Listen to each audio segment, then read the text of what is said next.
alunos da EJA, professores, comunidade, tudo bem com vocês? Espero que sim. E eu sou a professora Daniele e estou aqui para mais uma aula de ciências. E hoje nós vamos dar continuidade, fazer uma pequena revisão do tema que nós já havíamos estudado sobre os solos. Então, vamos falar agora de um aspecto que também contribui para diferenciar os solos, a coloração, a cor de cada solo. Aqui a gente tem um mostruário, mas essa variação tem uma dimensão maior, então tem muito mais tons de cores. Essas cores estão geralmente relacionadas à rocha-mãe, então a rocha matriz, de onde esse solo começou a se desenvolver, a temperatura do local, a ação do tempo e os minerais que compõem esse solo. Então aqui nós vemos um solo mais escuro. Esse solo, então, ele vai apresentar uma quantidade de matéria orgânica maior. O solo mais avermelhado, porque aí ele tem uma presença do minério de ferro. E o solo mais claro, então vai diminuindo essa quantidade do minério. E o solo mais amarelado, quanto mais amarelado, mais claro, é porque ele é proveniente, ele vem do minério de quartzo, que é um minério bem clarinho. Certo? Então aqui os mais característicos que a gente encontra no Brasil. Os solos claros, os escuros e vermelhos e amarelados. Ok? Os claros, bem comum no litoral, porque, como eu já comentei, ele vem do quartzo. E os escuros aí mais utilizados na parte da agricultura, mas nem sempre eles são os mais férteis, né? Então, às vezes a camada de matéria orgânica ali é rasa, então precisa também de um trabalho. E os vermelhos e amarelados, que aí terão a composição do ferro. E aqueles tipos, os principais tipos de solos do nosso país? Então, massa P. Massa P é um desses principais tipos de solos. Como a gente viu, tem uma variedade enorme, mas a gente caracteriza por esses principais. O Massa P tem aquela característica mais argilosa, ele tem essa composição do ferro, e ele foi bastante utilizado, e ainda é, para o cultivo de cana-de-açúcar. Então, vimos que nós comentamos que quando os europeus chegaram aqui, eles diziam, nossa, nessa terra tudo se planta, tudo dá, porque esse solo é bem comum na região do Nordeste do Brasil. E realmente ele é bastante propício para esse cultivo da cana-de-açúcar, que na época alavancou a economia, então se tornou muito interessante para o império, os colonizadores. Mas também é um ótimo solo para ser utilizado na construção civil. Então ele é utilizado na construção, também utilizado para os materiais da construção, né, para os tijolos, para ferramentas para a construção. Então, esse é o Massa P, lembrando lá. A terra roxa. Então, a terra roxa teve esse nome aí já para uma outra fase, de quando vieram os europeus para trabalhar nas terras brasileiras. E os italianos, principalmente, batizaram essa terra de terra rossa, que na língua deles se aproxima do rosa. Então ele é um solo mais escuro, mas tem esses tons avermelhados também, porque ele também tem presença de ferro. E também teve uma importância significativa na nossa história do ciclo econômico, porque ele passou a ser o principal instrumento para o cultivo do café, que movimentou muito a história e a economia do nosso país. Então, ele é bastante indicado para o cultivo do café e para o cultivo do trigo. Ok? E o salmourão. Então, o salmourão, aí nós vimos que ele já começa a se diferenciar um pouquinho. O salmourão é bem comum aqui na região do centro-oeste, na região sul e sudeste do país. Ele já tem uma composição mais arenosa, e ele é visto como um dos menos férteis dentre os tipos dos solos brasileiros. Porém, com o manejo correto, com o uso de adubos orgânicos, ele se torna bastante propício para a agricultura também. Então, o cultivo bem forte nesse tipo de solo é o do feijão e do milho. E por último, esse que nós ainda não vimos, é o solo aluvial. Então, esse é um solo um pouquinho diferente. Ele já é um solo que ele tem características, componentes que foram trazidos, foram carregados pela chuva e pelo vento. Então, ele não é muito profundo. Por isso também é visto como um dos menos férteis. Ele é mais comum em região de várzea, próximos aos rios, então ele é mais alagado. Então aqui a gente tem uma figura que vai demonstrar como ele tem essa característica bem forte. Mas também, com o manejo correto, ele pode ser utilizado para o cultivo do arroz. Então, relembrando só o mapa dos solos do Paraná. Nós vimos aqueles nomes mais técnicos de latossolos, nitossolos, que são mais variedades dentro dos tipos de solo mais específicos. Mas se a gente for falar de uma forma geral, esse tom mais alaranjado aqui serão os solos mais argilosos, esses mais cinza serão os solos mais arenosos e os marrons estarão ali intermediários. Então, aquele solo, lembram o cambissolo? Que é um solo que está em transição. Ele tem ainda componentes arenosos, mas ele está construindo uma camada de matéria orgânica. E o que diferencia ali é a capacidade dele reter ou não a água. Agora eu vou mostrar para vocês como é importante a gente ter esse conhecimento com relação aos nossos solos, principalmente no uso da agricultura, tá ok? Vejam esse vídeo e a gente já volta. Para se obter uma colheita satisfatória, com bons rendimentos, é necessário que o solo esteja fértil. Existem vários tipos de solo. Grande parte deles tem potencial para a produção agrícola, desde que sejam bem manejados.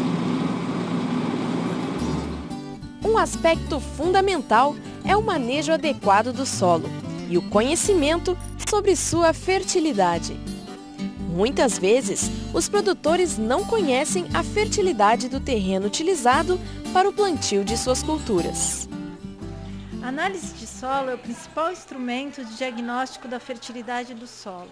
Ela nos fornece informações sobre a presença dos nutrientes essenciais ao crescimento das culturas e também nos dá informação sobre a presença de elementos ou fatores prejudiciais, elementos tóxicos que vão comprometer, afetar o crescimento dessa cultura.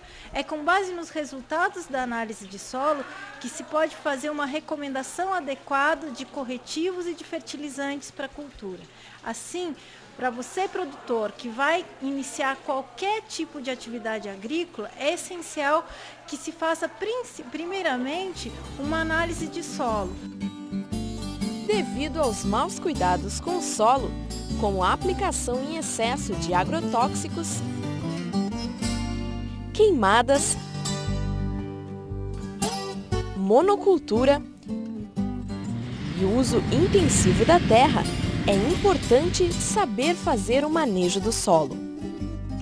Sem isso, o agricultor terá dificuldades em suas tarefas produtivas e o solo se tornará cada vez mais pobre. No interior do município de Canguçu, na localidade de Palma, terceiro distrito da Coxilha do Fogo, encontramos seu João Amaral, um pequeno produtor que vem utilizando um sistema de manejo do solo que herdou de seu pai. Na lavoura, foram feitas algumas observações técnicas. Seu João ouviu atentamente as recomendações de manejo do solo. Do ponto de vista conservacionista, que seria o mais interessante, professor, nós temos dois agentes de erosão. A gota da chuva, né, que quando ela bate no solo que está descoberto, ela quebra os agregadozinhos do solo. Deixa eu lhe mostrar aqui. Esses agregadozinhos, ela desmancha quando a gota cai. Que aí é onde ele pega disparado. Exatamente isso. Por outro lado, o senhor está num solo aqui em que ele é raso. Ele não tem quase argila em cima, mas aí 30, 40 centímetros dá uma quantidade de argila muito grande. Já é. Então a quantidade de água que cai, que infiltra na parte de cima, mais arenosa, ela não entra com a mesma velocidade na parte de baixo, no horizonte de baixo. Então, nessa declividade, ela tende a saturar a parte de cima e vai escorrendo. Não só o senhor está perdendo produtividade nessas áreas, o senhor está causando poluição também lá nos arroios. Bem, aqui na área do Seu João nós podemos ver as evidências do processo erosivo, por exemplo. Nesse caso aqui ao lado, por exemplo, vocês podem ver os efeitos da gota da chuva ao bater no solo que não está coberto com palha ou com plantas verdes, promove a desagregação dos agregados do solo, fazendo com que numa declividade como essa que nós estamos vendo, que é bastante em torno de 15% até 20% em algumas áreas aqui, com um solo bastante raso, a água penetra rapidamente na camada superficial, no horizontal, porque ele é arenoso, esses solos aqui, mas bate num horizonte B bastante argiloso, que ela não infiltra mais em profundidade. Então, ela tende a escorrer na superfície do solo, fazendo o grande arrasto que a erosão provoca nesses solos. E isso só pode ser contornado com uma série de medidas conservacionistas, entre elas a manutenção de uma cobertura do solo, tanto faz por plantas vivas como por plantas mortas, terraceamento, rotação de culturas que vai fazer com que nós aumentamos a porosidade desse solo pelo sistema radicular. Pequena mobilização do solo é um dos grandes segredos no caso aqui do Seu João.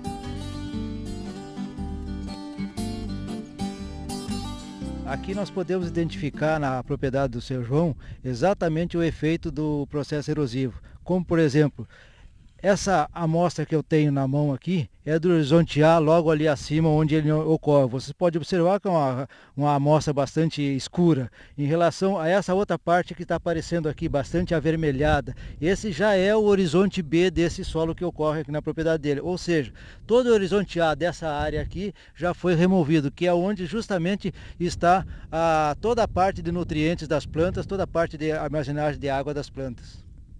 A gente pode ver ao longo lá áreas bem mais claras onde o solo já foi totalmente erodido e ele está aparecendo o horizonte B do solo, onde é a parte bastante argilosa, que eu já comentei em outras oportunidades.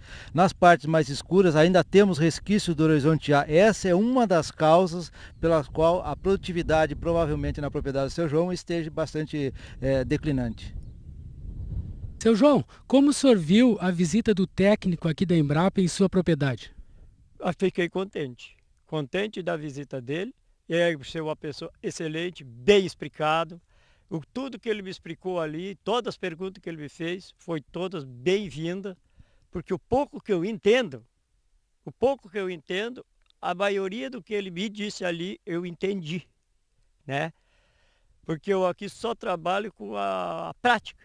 Eu nunca trabalhei, nunca lidei com técnico. Eu primeiro que veio me explicar. E totalmente o que ele me explicou, eu concordei e sei que é mais ou menos de acordo, porque o negócio do solo, como ele me falou, o mínimo que eu puder lavrar minhas terras, isso aí é uma coisa muito certa, né? Que quanto menos virar o solo, né, mais vai conservar. Porque se tem área nessa minha terra mesmo, como ele mesmo já enxergou e me disse, que não tem um palmo, nós olhamos, não tem um palmo de solo, né?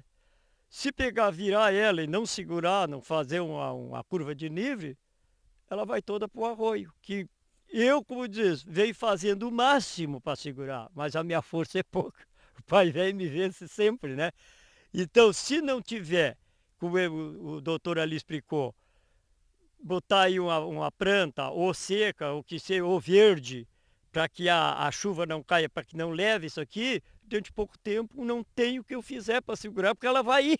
Ela vai sempre, né? A minha vantagem é ficar muito agradecido com o interesse de vocês, com o interesse do doutor, vir olhar minha propriedade e me dar orientação, né? Para que aquilo produza cada vez mais.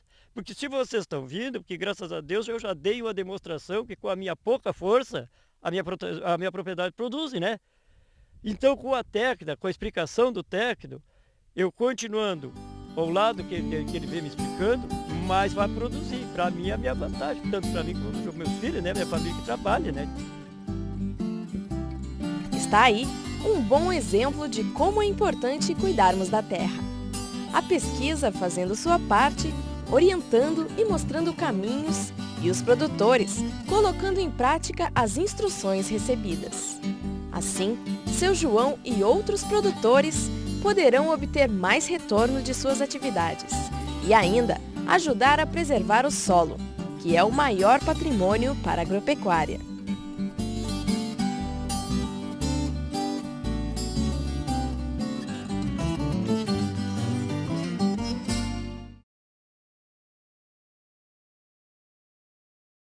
Viram só, pessoal? Que interessante? Então, nas terras do Sr. João, havia uma baixa produtividade, porque ele repetia o manejo, a maneira de cultivar ali da mesma forma que ele aprendeu lá com os pais e foi repetindo. Porém, o solo estava desprotegido. Então, lembram que nós vimos também em outras aulas que isso ajuda a ocorrer o efeito da erosão, e principalmente a erosão hídrica, que é causada pela força das chuvas. E então isso faz com que a terra saia do local, provoque escoamento e inclusive estava indo para o rio. Então é um processo bastante prejudicial ali para a natureza e também para a produção do agricultor. Então você que tem um pedacinho de terra, pretende ter, é importante ter aí esse conhecimento que se alinha, que vai se juntar ao conhecimento técnico. Os agrônomos, os especialistas em solo podem ajudar muito nessa questão de preparar ali a melhor maneira para o cultivo daquele solo, escolher o melhor plantio. Então, é bem interessante procurar essas ajudas que a gente pode ter, inclusive, pelas universidades de forma gratuita. E umas contribuições para os solos. Então, o que nós fazemos, práticas simples que a gente pode ter para contribuir para os solos. Então, aqui eu trouxe uma imagem para relembrarmos a compostagem. Também nós já vimos em outras aulas como é fácil. E essa prática que muitos de nós temos de, às vezes, colocar uma casquinha de ovo, um resto de vegetal lá no solo, no quintal de casa, é uma prática de contribuição para o solo. Por quê? Porque aquilo vai gerar mais matéria orgânica, mais adubo orgânico para a recuperação daquele solo. Então, toda vez que a gente utiliza ali com o plantio, principalmente em uma área maior, a gente planta um tipo de cultura. Plantei arroz. Fiz a colheita desse arroz. E esse solo cada vez vai ficando mais pobre em nutrientes, ele vai perdendo as suas propriedades. Então, esse manejo, moldar a cultura, nós vimos lá no vídeo do Sr. João que uma das sugestões foi mudar o tipo de cultura. Então, não plantar só a mesma coisa, plantar árvores, colocar forragens secas, orgânicas. Então, essas são as contribuições que nós podemos dar para o solo. Então, agora vamos para o nosso primeiro registro da aula. Vamos pegar nossos materiais e anotar a data de hoje e escrever ciências.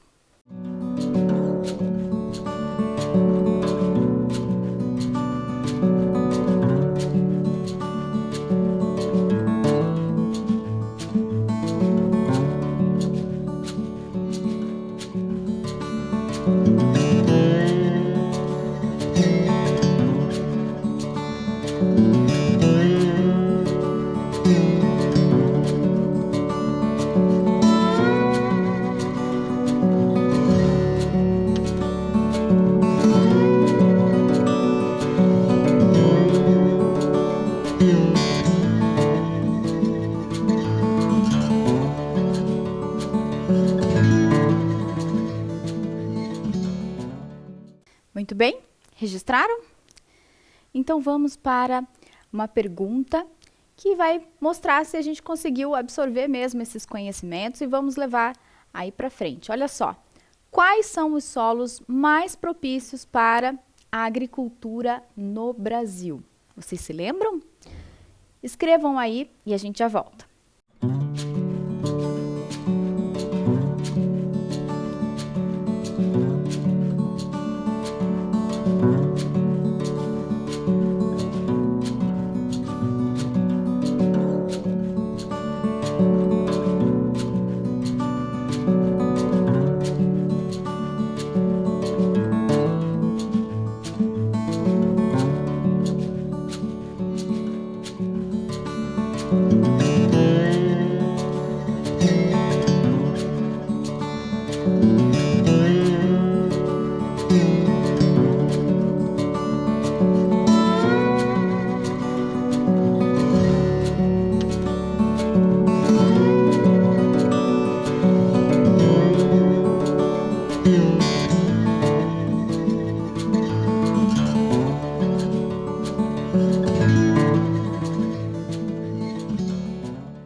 Então, vocês lembram os tipos de solos? Então, os principais solos brasileiros: o salmourão, massapê, terra roxa e o solo aluvial. Dentre esses, existem os que são mais propícios, são mais fáceis de iniciar a cultura e manter ali o cultivo de alguma plantação. Vocês se lembram? Vamos pensar um pouquinho?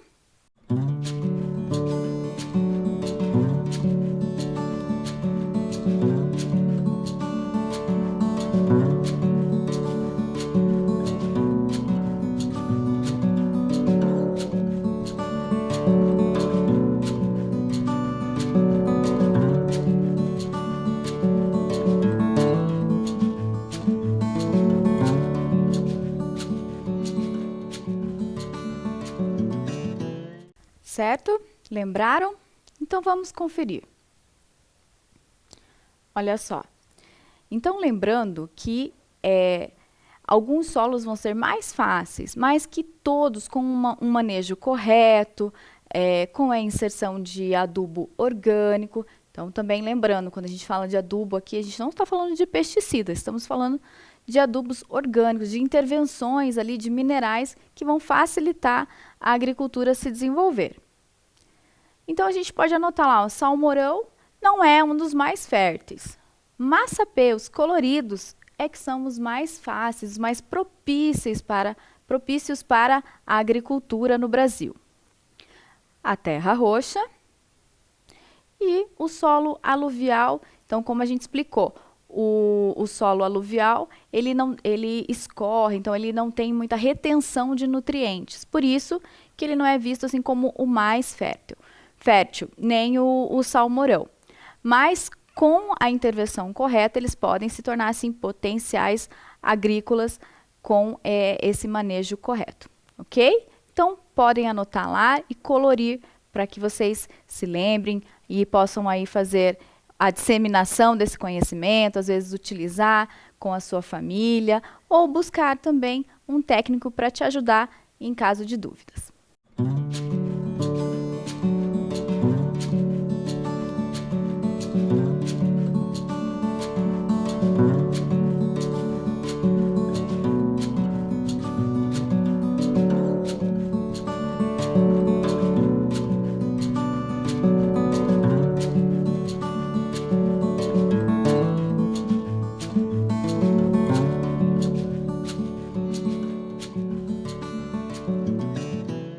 Pronto, pessoal? Conferiram, então? Ok, vamos lembrar disso aí em qualquer necessidade futura. Agora, falando um pouquinho sobre a ciência do solo. Então, como nós já vimos, os agrônomos, biólogos, geógrafos, geólogos, arqueólogos, todos eles têm uma relação, em algum momento do estudo, com o solo. E trazem conhecimentos que vão contribuir para esses estudos. Informações que vão aí facilitar a agricultura e outras intervenções no solo. Porque o solo é o nosso meio também de viver, né? A nossa superfície natural. Então, é importante a gente ter esse conhecimento. Porém, o especialista que vai definir, classificar, comparar, aprofundar essas diferenças e essas características dos solos, é o pedólogo. Então, é a pedologia que vai estudar o solo profundamente. E vocês sabem o que um pedólogo faz? Eu vou colocar um vídeo, então, para vocês e a gente já volta. Olá para vocês. Meu nome é Marcelo Ricardo de Lima e a gente vai falar o que é um pedólogo. Bem, mas o que vem a ser um pedólogo? Vamos dividir essa palavra em duas partes. Primeiro, pedo diz respeito a solo, ou seja, aquilo que a gente chama normalmente de terra. E logo diz respeito a estudo. Então, pedólogo é o profissional que estuda o solo. Bem, eu sou um pedólogo e vou falar um pouquinho sobre a minha profissão para vocês. Então, a gente, quanto pedólogo, estuda os diferentes tipos de solo que existem, para que eles servem, como é que são os seus problemas, suas limitações. Existem muitos solos que são utilizados nos cultivos agrícolas. Então, são solos que apresentam potencial para a produção de plantas agrícolas, ou florestais, ou pastagens, enfim, é uma das utilidades do solo. Mas o solo também está no nosso meio urbano. As nossas casas, prédios, até a sua escola estão assentadas sobre o solo. Bem, os solos, a gente não estuda eles apenas pela superfície. A gente precisa estudar ele também em profundidade. Então não adianta apenas eu estudar como que o solo é aonde a gente está vendo ele. Então normalmente o pedólogo, ou seja, o profissional que estuda o solo, vai estudar ele também em profundidade. Então aqui você está vendo vários pedólogos estudando um solo para descobrir como é que ele é, quais são as suas características, se ele é bom ou não para determinadas atividades que o ser humano deseja utilizar, se ele tem limitações ou não, se ele tem riscos para a sua degradação. Existem solos de diferentes tipos. Para vocês terem uma ideia, aqui no Brasil a gente classifica mais de 900 solos diferentes. Então os solos são bem diversos uns dos outros. Existem solos bem rasos, como esse aí. Esse solo aí tem no máximo 30 centímetros de espessura. Existem solos já um pouco mais profundos, como esse outro. E existem solos muito profundos, como esse aqui, que tem mais de 2 metros de espessura. Então existem desde solos bastante rasos até solos bem profundos. Também a gente vai notar que os solos têm diferentes cores. Alguns são mais amarelos, outros mais avermelhados, outros bem escuros, outros bem claros. Então há uma diversidade muito grande de cores de solos. Tem alguns solos, inclusive, que eles apresentam várias cores. Olha esse solo, por exemplo. Ele apresenta cores claras, cores amareladas, cores escuras, alaranjadas. Então não apresenta uma única cor esse solo. Então vários solos eles apresentam não uma, mas várias cores, inclusive. Alguns solos apresentam grande quantidade de areia, e nós chamamos esses solos de arenosos. Os solos arenosos normalmente têm pouca capacidade de reter água para as plantas. Esses solos arenosos também têm muito risco de serem estragados pela erosão. Esses solos arenosos normalmente têm menor capacidade de fazer com que as plantas cresçam mais. Aqui no Brasil também são muito comuns os solos argilosos. Os solos argilosos eles têm grãozinhos muito pequenos. E esses solos eles conseguem reter mais águas para as plantas, eles conseguem reter mais nutrientes para as plantas e são um pouco mais resistentes a processos de erosão. E no Brasil são muito comuns. Um aspecto importante do solo é não deixar ele descoberto, como vocês estão vendo aqui. Se a gente deixa um solo descoberto, o que vai acontecer? O solo ele pode começar a cair as gotas da chuva e começar a estragar esse solo. Então ele começa a soltar os grãozinhos do solo. E se isso começa a acontecer, o solo começa a ser carregado pela enxurrada. Num primeiro momento, parece ser pouca coisa, mas depois o que acontece é que vai começar a formar sulcos no solo, que vão levando o solo embora. Esses sulcos vão crescendo e vão formando o que a gente chama então de vossorocas. Essa vossoroca é aqui dentro da nossa cidade. Observem o tamanho dessa vossoroca. Todo esse solo que saiu desse buraco foi levado pela enxurrada, pela água que escorreu da chuva, e foi parar dentro de um rio. E lá dentro do rio ele está causando o que a gente chama de assoreamento, ou seja, ele está entupindo o rio. E se o rio está entupido de solo, o que vai acontecer? Ele vai ter mais água que não vai conseguir ficar dentro do rio, e vai acabar saindo para fora do rio e causando as chamadas enchentes. E às vezes essas vossorocas crescem tanto que daria até para colocar dentro de uma vossoroca uma casa ou até mesmo um prédio. Olha o tamanho dessa vossoroca aqui. Quanto solo foi perdido aqui e que foi parar dentro dos rios? Então, por isso mesmo, é necessário a gente adotar também práticas de conservação de solo, para evitar que ele chegue nesse ponto. Então, o pedólogo também vai estudar práticas que a gente possa ter para melhorar, para evitar que o solo chegue nesse ponto. Práticas como, por exemplo, manter o solo coberto, ou com plantas, ou com restos de plantas. Nesse caso, observe que se cair a gota da chuva, ela não vai bater diretamente sobre o solo. Ela vai cair sobre as folhas das plantas ou sobre esse resíduo, esse resto das plantas que está sobre o solo. Então, nesse caso, o solo está protegido, está coberto. É como se fosse um cobertor ali desse solo, fazendo com que ele não tenha daí a erosão. Também o plantio em nível, que é fazer o plantio acompanhando a declividade do terreno. É uma outra prática para tentar fazer com que a gente conserve o solo. Também o plantio de árvores ou a manutenção de árvores onde elas existem. Elas também ajudam a preservar o solo. Então viram que bacana as explicações do professor Marcelo, professor aqui da nossa Universidade Federal do Paraná, e mais uma vez explicando aí os incidentes, os fenômenos como a vossoroca e como o manejo e a consciência da preservação do solo são importantes. Então, com aquelas técnicas que a gente já havia comentado mesmo, a forragem, a cobertura do solo e a plantação em níveis. Vocês sabiam que essa cultura da plantação em níveis acontece em outras civilizações há muitos anos e, inclusive, deixaram aí ensinamentos para a humanidade. Quer dizer, o conhecimento popular, natural de já cuidar da terra, junto com a técnica que vão mantendo o nosso solo. Ok? Então, dando continuidade na nossa aula, nós vamos ver agora um pouquinho dos solos como um registro histórico. Então, como a gente viu, a formação do solo leva milhões de anos. Então, isso também pode contar uma parte da nossa história. As evidências mais antigas de vida na Terra datam de cerca de 3,85 bilhões de anos.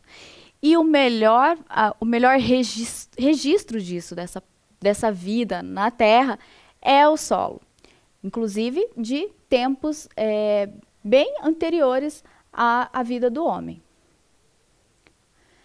Aqui, a gente já pode ver um registro histórico já de populações antigas.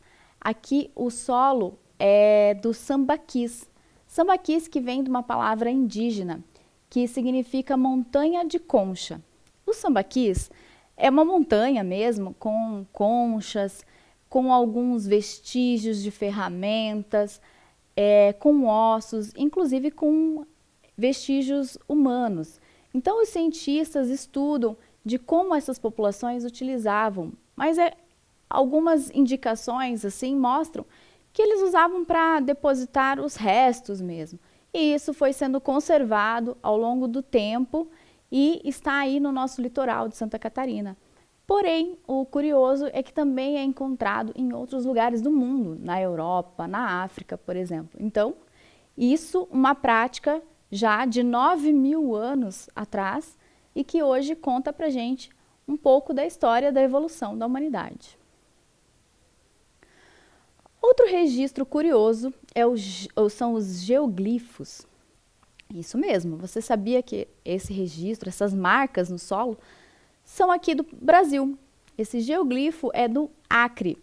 E são marcas de construção ou de aprofundamento de mais ou menos uns 4 metros de profundidade, que causam aí ainda algumas questões que não foram respondidas pelos cientistas. Então é muito curioso ver essa formação. Elas datam de mais ou menos uns 2.000 anos atrás, mas elas não têm marcas de atividade humana intensa. Então ainda não se sabe por que é que havia essa construção, esse tipo de interação no solo.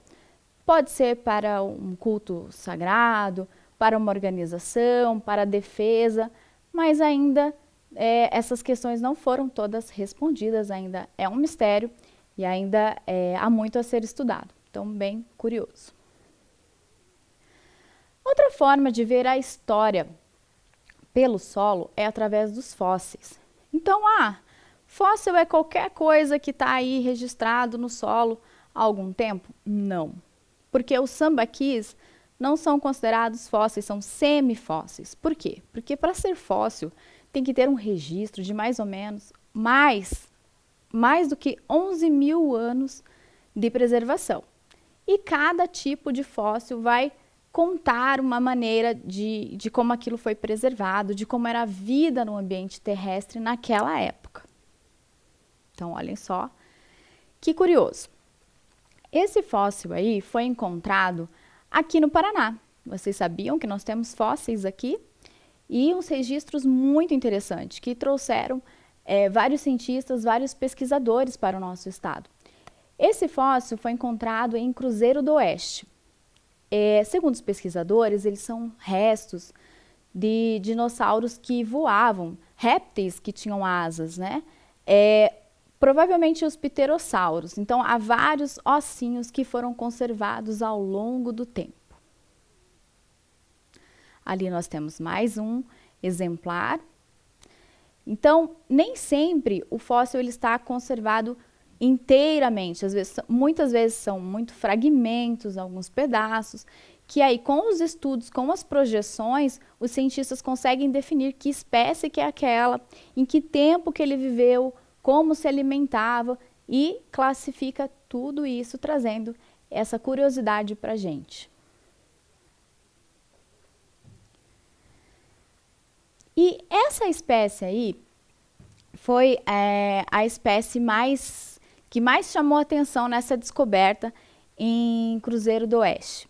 Então, foi um dinossauro, uma espécie rara, nunca encontrado em outro lugar do mundo, só encontrado aqui no Brasil, em Cruzeiro do Oeste, e por isso ele ganhou esse nome, o Vespersauro paranaensis. Olha só que legal, nosso estado tem um dinossauro para chamar de seu, e foi registrado aí no mundo científico com esse nome, reconhecido.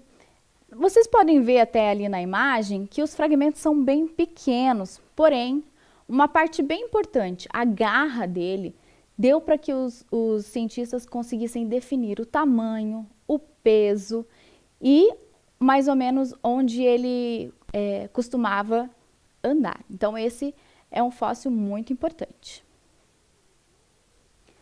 Então, por que tantos estudos em cima dos fósseis? Porque realmente é uma época da Terra, do planeta Terra, do ambiente terrestre, que é muito diferente do que a gente vive hoje. Então, esse fóssil, pessoal, imaginem como era diferente a vida na Terra naquela época. Esse fóssil é de uma preguiça, exatamente, uma preguiça de 2 metros de altura. Então, já pensaram que interessante que era a vida nesse momento da história terrestre? Porém, também é interessante e muito importante para os cientistas estudar como isso foi se modificando, principalmente com relação à evolução das espécies. Então, vejam que interessante e como é importante esse conhecimento para a vida da humanidade. Então, entre os fósseis, existem os tipos de fossilização. Então, a maneira como esses registros ficaram nos solos. Esse tipo de fóssil aqui é o tipo de fóssil de mumificação. É um dos tipos mais raros, porque ele preserva parte ou quase o todo do animal. Ali com o processo de prensamento das rochas, porque a mudança de temperatura, de pressão, vai fazer com que esse animal que ficou preso ali na rocha vai perder a sua matéria orgânica, mas vai conseguir deixar ali com a ajuda do cálcio, como se fosse uma capinha preservando ele. Então, esse processo é bem raro, e mais raro ainda é encontrar o animal, os vestígios completos e inteiros.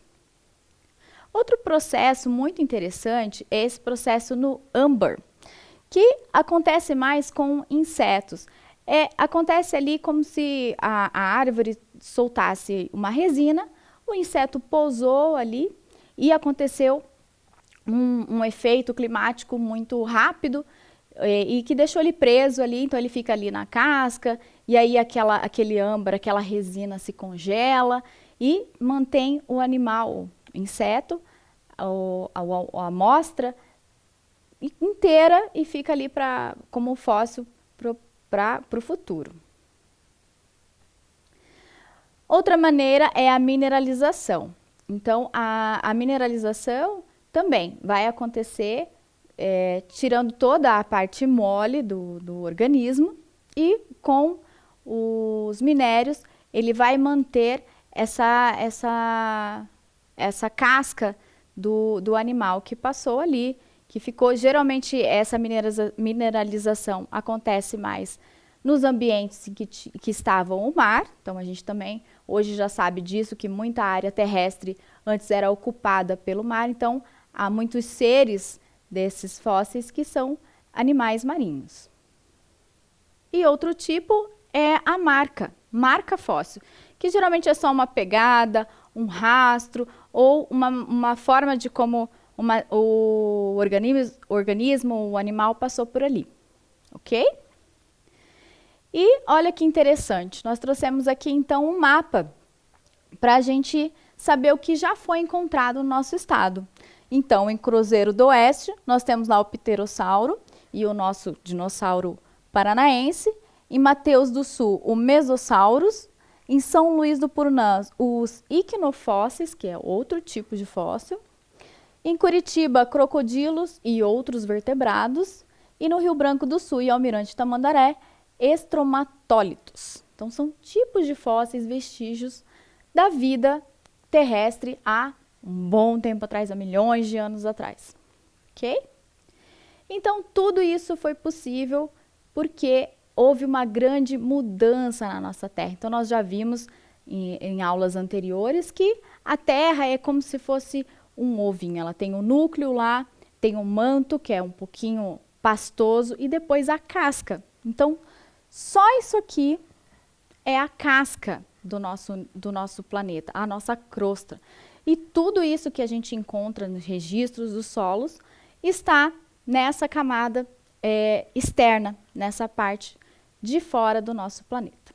Então, o que mudou muito foi essa quebra, essa separação dos continentes. Então, o processo de congelamento é um processo de fossilização que mais preserva os organismos. E isso tudo só ocorreu graças a esse evento que foi a divisão ali dos continentes, como nós vimos nas placas tectônicas, ok? Então, finalizando, para a gente entender todo esse processo, é porque o nosso planeta é constituído assim. E a sua crosta, então essa parte da camada terrestre, tem em torno de 70 quilômetros de profundidade. Lembram lá que não foi possível perfurar por uma longa distância, por causa do aquecimento. Então, esses dados são possíveis através de sondas, então de projeções que os cientistas fazem com os dados que eles conseguiram recolher. E aí o manto, que é a parte pastosa, ele vai ter mais de 2.000, quase 3.000 quilômetros de profundidade. O núcleo externo, onde o aquecimento já é bem grande, já varia ali em torno de 2.000 a 3.000 graus. E lá mais de 5.000 quilômetros de profundidade. E o núcleo interno, com mais de 6.000 quilômetros de profundidade.